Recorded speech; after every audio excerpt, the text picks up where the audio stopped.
Avant de parler d'un personnage, pour savoir s'il est issu de tel père ou bien d'une autre semence, il faut toujours aller à l'origine, à la source où les choses ont débuté. C'est ce qu'on appelle la Genèse, le début, le commencement. Dans Genèse, chapitre 3, verset 1, je m'adresse à tous les branhamistes. Je sais que vous êtes là, vous êtes en train de regarder la vidéo, vous êtes en train de chercher des versets contradictoires, mais vous n'allez pas trouver. Dans Genèse chapitre 3, verset 1, il est dit ici, le serpent était le plus prudent. Prudent, ça veut dire expérimenté, réfléchi. Donc, le serpent était le plus prudent de tous les animaux sauvages que Jéhovah, Dieu avait fait. Il y a point. Il demanda à la femme, 2 points, Dieu a-t-il dit que vous ne devez pas manger de fruits de tous les arbres du jardin? Point d'interrogation. Traduction Louis II 1910, on vous apprend ici que le serpent était le plus rusé. Et rusé, c'est quoi? C'est intelligent, expérimenté, futé, malin. De tous les animaux des champs. Il y a virgule, je m'arrête dans la virgule ici. Pourquoi dans Genèse chapitre 3, en fonction des versions, il est dit ici que Satan était, bon, pas Satan, le serpent était le plus prudent, le plus rusé, le plus sauvage dans d'autres versions. Dans une des versions dit, il était nu plus que tous les autres animaux.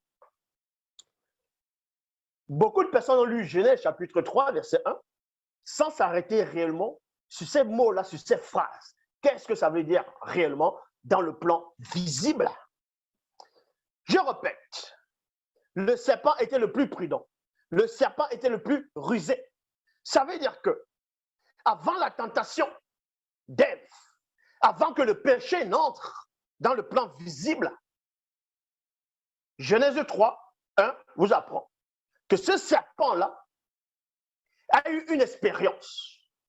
Il a prouvé son expérience, il a prouvé sa renommée, il a prouvé, il y a eu, on va dire, par rapport aux autres animaux, je dis bien dans les Bibles actuelles classiques, par rapport aux autres animaux, il s'est passé des choses, et c'est là où ça a été compris qu'il était le plus prudent de tous ces animaux.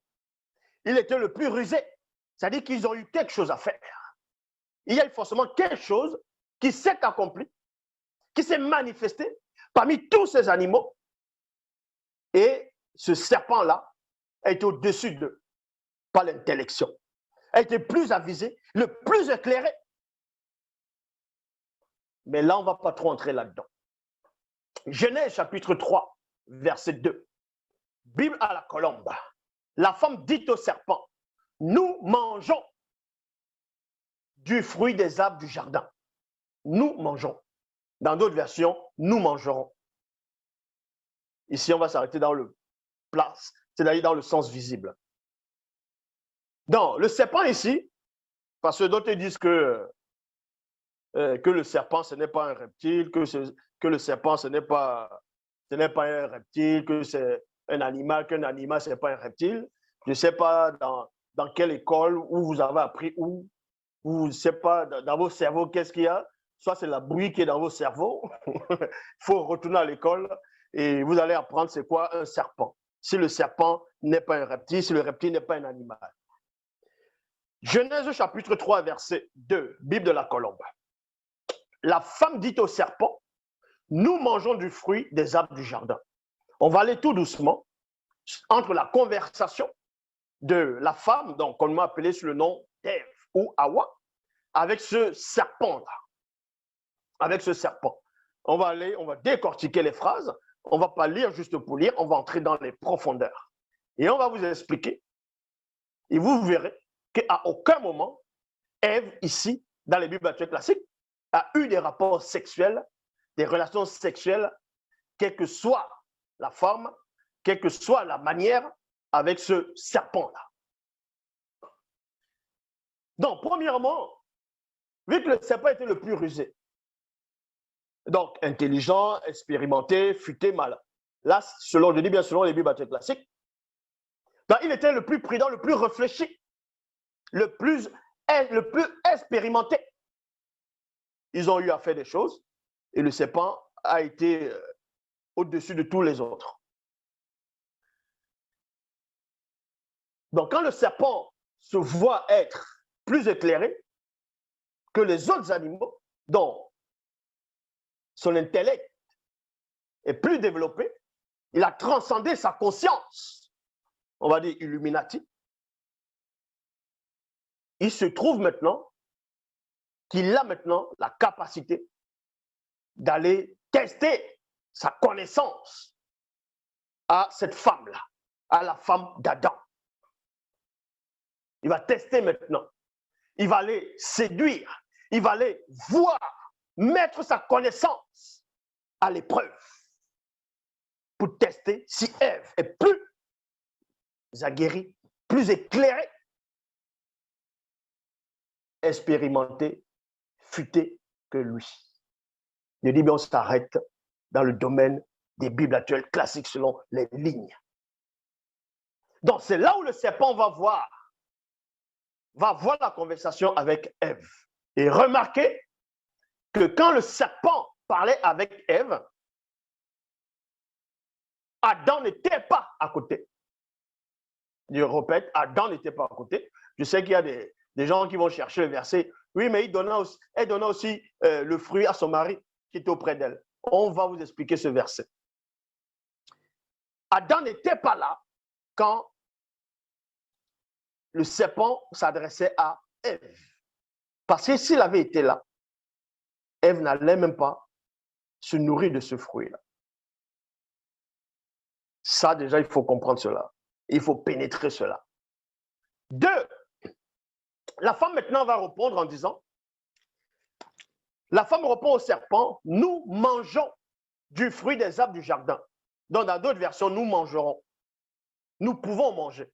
Mais ici, dans la version, traduction Louis II, c'est nous mangeons, dans la Bible de la Colombe, nous mangeons du fruit des arbres du jardin. Ça veut dire qu'ils avaient déjà l'habitude de manger ces fruits, mais pas le fruit de l'arbre de la connaissance du bien et du mal et le fruit de l'arbre de vie. Mais ils mangeaient déjà. Donc, en gros, le serpent va dire quoi, Ève? Mais vous mangez ces fruits-là. Est-ce que vous avez le droit uniquement de vous nourrir de tous ces fruits-là? Parce que lui, le serpent, sait qu'il y a 2 arbres-là qui produisent aussi des fruits, je dis bien sur la Genèse, des Bibles actuelles classiques, qui produisent aussi des fruits. Et à aucun moment, ce serpent a vu Ève ou Adam se nourrir des 2 de ces arbres-là, des fruits de ces 2 arbres-là. Donc, il veut tester. Il veut tester. Il veut tester pourquoi? Parce qu'il sait aussi que les 2 là ont reçu une interdiction. Ils le savent. Quand il dit les 2, ils savent, le serpent sait qu'il y avait une interdiction de se nourrir de l'arbre de la connaissance du bien et du mal. Sinon, il n'allait pas mettre Ève en épreuve, il n'allait pas tenter Ève. Parce qu'il était futé, il était malin, expérimenté, intelligent, réfléchi. Genèse chapitre 3, verset 3 à 4, il est dit, donc lors de la conversation, Ève lui dit, on peut manger. Nous mangeons tous les fruits des arbres du jardin. Mais quand au fruit qui est là, écoutez attentivement, Genèse chapitre 3, verset 3 à 4, mais quant au fruit de l'arbre, quant au fruit de l'arbre qui est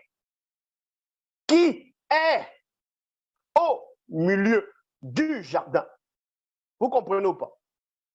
Donc, vous n'avez pas besoin d'avoir des grands diplômes pour comprendre le français, pour comprendre ce que les gamins de la CP, du CP plutôt, peuvent comprendre.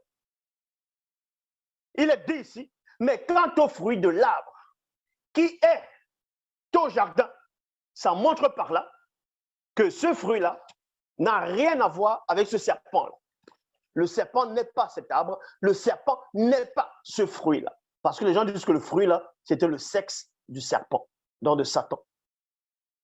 Ève dit ici, et quant au fruit de l'arbre qui est au jardin, et non qui est en toi, et non toi. Mais qui est au jardin? C'est-à-dire qu'elle oriente, elle montre une autre direction où l'arbre se trouve. Dieu a dit, vous n'en mangerez point et vous n'y toucherez point de peur que vous ne mouriez. Le serpent dit à la femme, non, vous ne mourrez pas. Genèse chapitre 3, verset 5, traduction Fabre Olivette. Car sachant bien, lui, les dieux,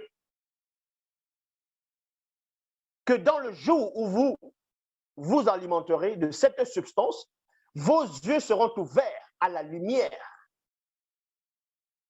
Il redoute que vous ne deveniez tel que lui. Donc, on vous dit ici que Dieu, Yahvé Adonai, Jéhovah Elohim, redoute que l'homme et la femme ne deviennent comme lui. Connaissant le bien et le mal.